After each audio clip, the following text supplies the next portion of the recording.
خود من باش. با صدای امیر قومی، ارنجبان علی احمدی، کاری از کمال حسینی.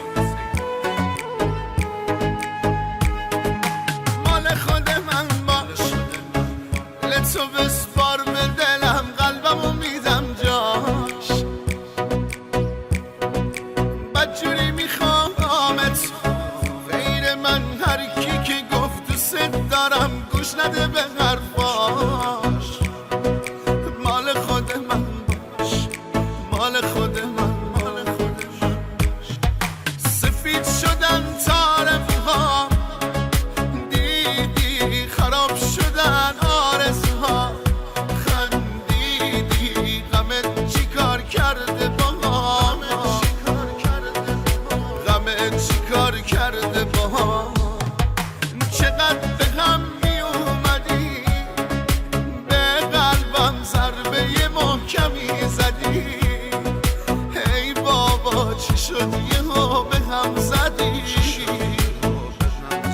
چی شد یهو به هم زدی. حالا برگشتی بعد 3 سال، کی به کی میگه بی معرفت، کی به کی میگه تو سنگدلی، کی باید از کی بخواد معذرت. حالا برگشتی بعد 3 سال، کی به کی میگه بی معرفت، کی به کی میگه تو سنگدلی، کی باید از کی بخواد معذرت.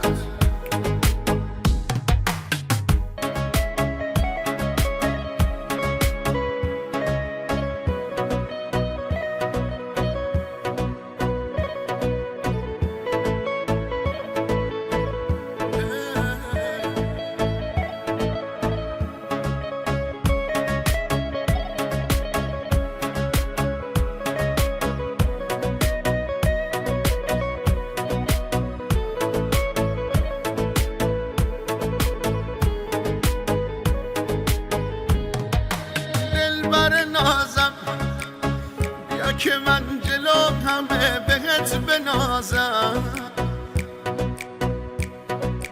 بیا عزیزم از آن که من زندگیمو بازم ببازم.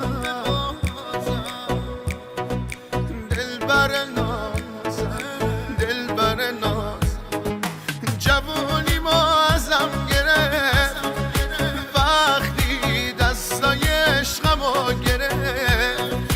رفت و تو بغلش آروم گرفت، تو بغلش آروم گرفت.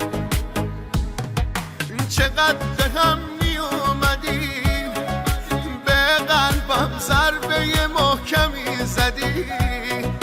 ای بابا چی شد یهو به هم زدی، چی شد یهو به هم زدی. حالا برگشتی بعد 3 سال، کی به کی میگه بی معرفت، کی به کی میگه تو سنگدلی، کی باید از کی بخواد معذرت. حالا برگشتی بعد 3 سال، کی به کی میگه بی معرفت، کی به کی میگه تو سنگدلی، کی باید از کی بخواد معذرت. حالا برگشتی بعد 3 سال، کی به کی میگه بی معرفت،